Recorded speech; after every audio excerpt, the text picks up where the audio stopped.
Assalamualaikum warahmatullahi wabarakatuh. Saya Sukati. Ini saya dari Fakultas UGRIS. Ini untuk memenuhi tugas di LK 2.1, yaitu masalah eksplorasi alternatif sosial.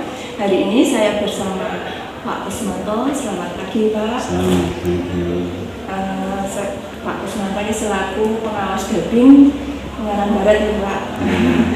Ini meminta waktunya sebentar untuk mewawancarai kaitan dengan permasalahan yang saya ambil di LK 2.1 ini, masalah motivasi belajar siswa di kelas 4, terutama dalam pelajaran bahasa Indonesia.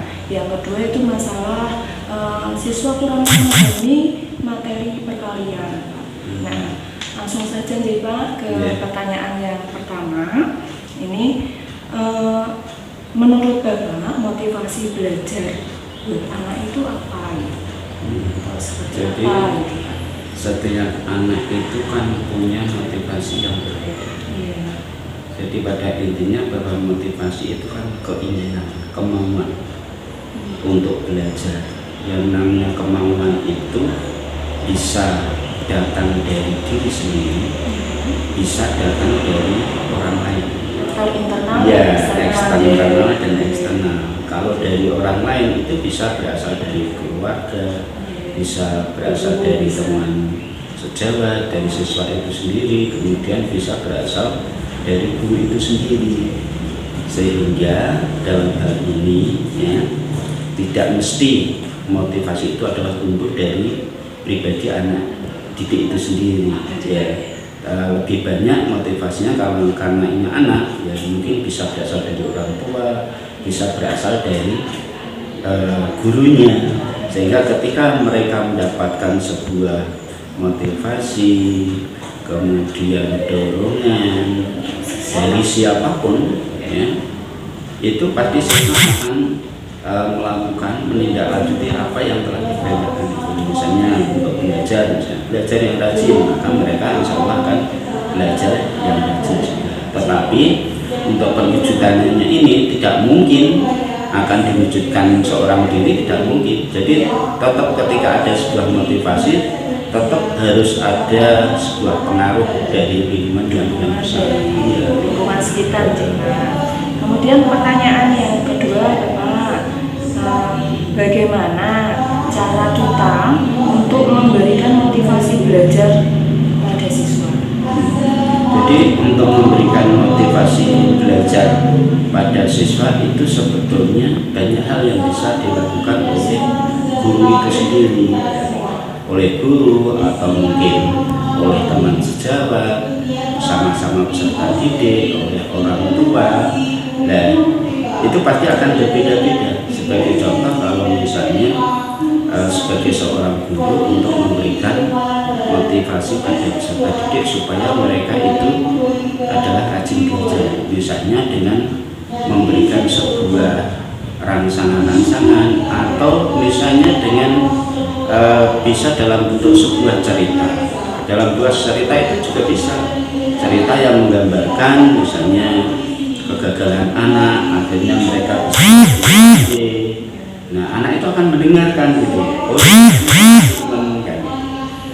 Di samping itu juga bisa misalnya ada anak itu guru karena guru itu kan harus tahu karakteristik dari anak. Nah, sehingga kalau guru itu tahu karakteristik dari anak, maka bocah ini senangnya gini kan gitu. Nah, untuk memberikan motivasi itu akan sesuai dengan keinginan anak. Oh, anak ini kok senang bermain-main, maka bisa sambil bermain-main ya kita keluarkan, kita berikan motivasi itu yang sesuai dengan anak itu akhirnya muara mau dibawa kemana gitu. Apakah rajin belajar, apakah anak itu supaya pintar dan lain sebagainya. Jadi intinya adalah berbeda-beda antara guru dengan orang tua, dengan taman siswa itu sendiri. Tapi yang jelas bahwa di sini dibutuhkan adanya sebuah kolaborasi. Jadi tidak cukup dengan oleh guru saja, oleh orang tua saja, tetapi harus tepat gitu loh. Dalam memberikan motivasi harus tepat. Sebab ketika itu motivasi yang diberikan itu tidak tepat, ya tidak mempan, anak-anak tidak akan menindaklanjuti. Ada keterkaitan kerjasama. Harus ada keterkaitan. Oke, kita lanjut ke pertanyaan selanjutnya. Menurut Bapak, kira-kira faktor penghambat guru dalam memberikan motivasi terhadap siswa itu apa? Faktor penghambatnya. Ya, faktor penghambat guru dalam memberikan motivasi itu kadang-kadang komitmen dari guru itu sendiri. Kalau guru itu komitmennya rendah, ya mereka tidak akan bisa memberikan sebuah motivasi. Apalagi permasalahan dari setiap anak itu adalah berbeda-beda. Jadi yang pertama adalah perlu adanya sebuah komitmen dari guru itu sendiri. Nah, di samping itu guru juga perlu bagaimana supaya nanti apa yang akan diberikan itu betul-betul tepat sasaran pada peserta didik. Jadi di samping komitmen harus punya sebuah rasa percaya diri, ya. Sebab ketika guru itu tidak punya rasa percaya diri dalam memberikan motivasi, yaitu hasilnya juga tidak akan maksimal, ya. Karena apa? Kadang-kadang guru itu, ya, aku kok merasa tidak bisa dan takut gagal. Jadi jangan takut gagal juga dalam memberikan motivasi, karena ingat bahwa motivasi itu ketika diberikan kan ada banyak faktor-faktor yang mempengaruhi, ya, sehingga istilahnya ya harus komitmen, percaya diri, jangan takut gagal, ya, dan yang lebih penting lagi adalah harus mampu menegakkan kecakapan ABD21. Ini penting, guru harus memiliki kecakapan 21, komunikasi, ya kan, kolaborasi. Ini penting untuk memberikan supaya itu motivasi betul-betul bisa tercapai dengan baik. Kemudian ini untuk masalah numerasi Pak, Ya. yang tadi ya, untuk kurangnya memahami materi perkalian itu. Nah, kira-kira metode apa Pak yang sesuai untuk ini di masalah apa yang kurang memahami materi perkalian? Nah, itu kira-kira guru alangkah baiknya itu menggunakan metode apa itu?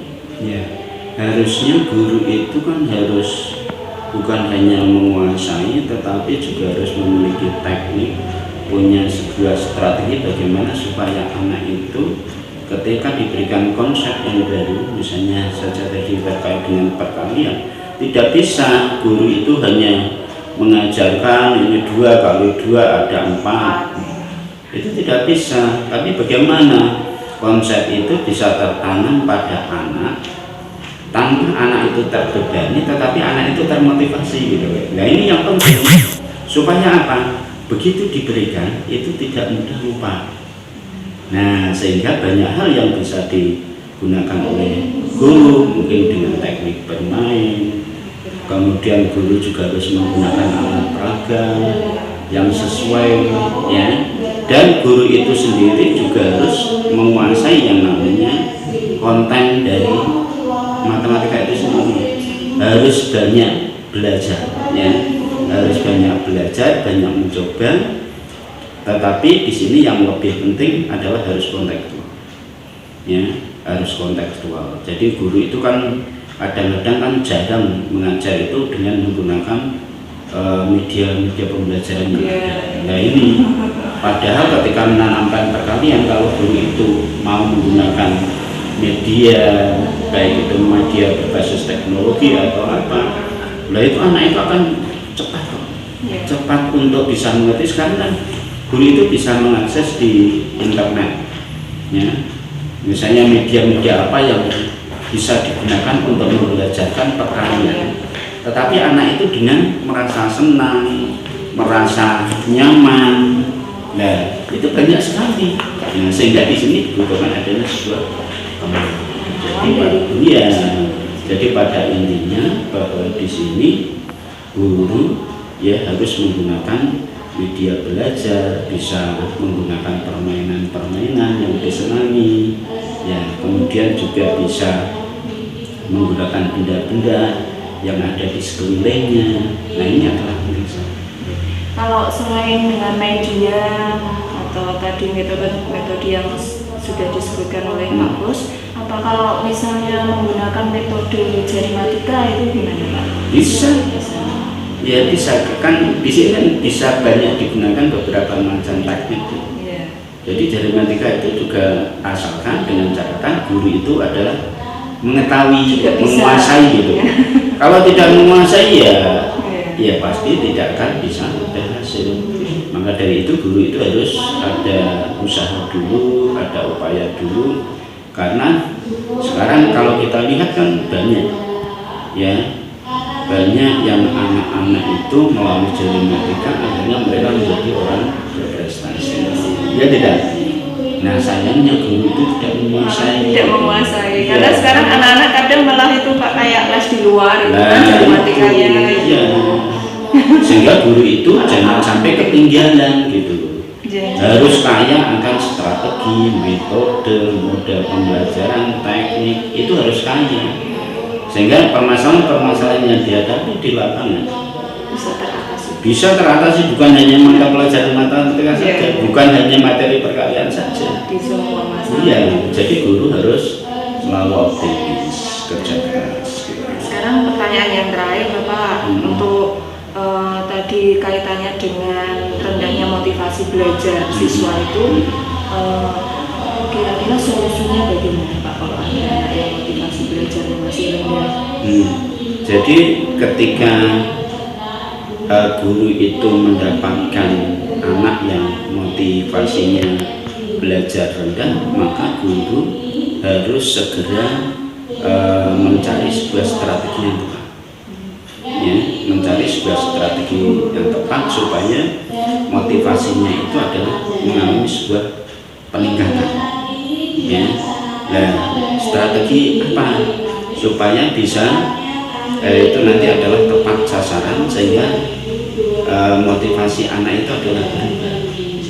Nah, tentunya di sini harus diketahui tadi karakteristik seperti yang saya sampaikan tadi.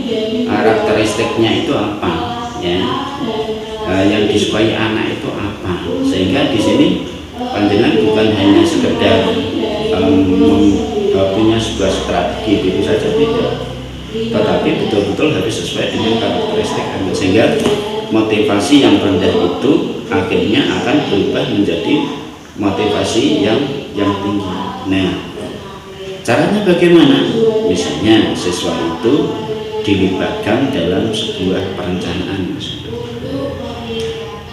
Jadi guru itu sebelum mengajar, siswa itu sudah dilibatkan dalam perencanaan gitu. Besok itu mau belajar ini, terusannya medianya adalah ini dan lain-lain. Bahkan dalam pelaksanaan pun juga mereka harus dilibatkan. Misalnya dalam penggunaan alat peraga, kemudian mereka bertanya, berdiskusi, berarti mereka itu adalah terlibat secara aktif. Tidak hanya guru aja. Kemudian dalam penilaian mereka juga harus terlibat juga. Menilai teman sejawat, membuat refleksi, tidak menilai antar teman. Nah ini harus dilakukan. Jadi bukan hanya yang namanya refleksi, bukan hanya gurunya saja, tetapi siswa pun juga harus terlibat gitu. Dan itu oleh guru harus dijadikan sebagai aspek yang bisa menguatkan hasil keputusan dari guru itu sendiri. Nah itu, jadi banyak hal lagi. Terima kasih Bapak. Semoga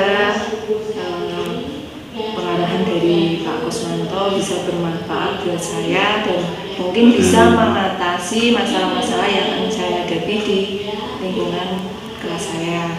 Terima kasih buat waktunya. Maaf sudah mengganggu. Mungkin saya akhiri. Terima kasih. Wassalamualaikum warahmatullahi wabarakatuh. Waalaikumsalam warahmatullahi wabarakatuh. Semoga sukses. Amin. Titip salam buat dosen ya. Iya. Ibu dosen. Harus tetap semangat. Iya, semangat. Insya Allah akan sukses semua. Amin. Terima kasih.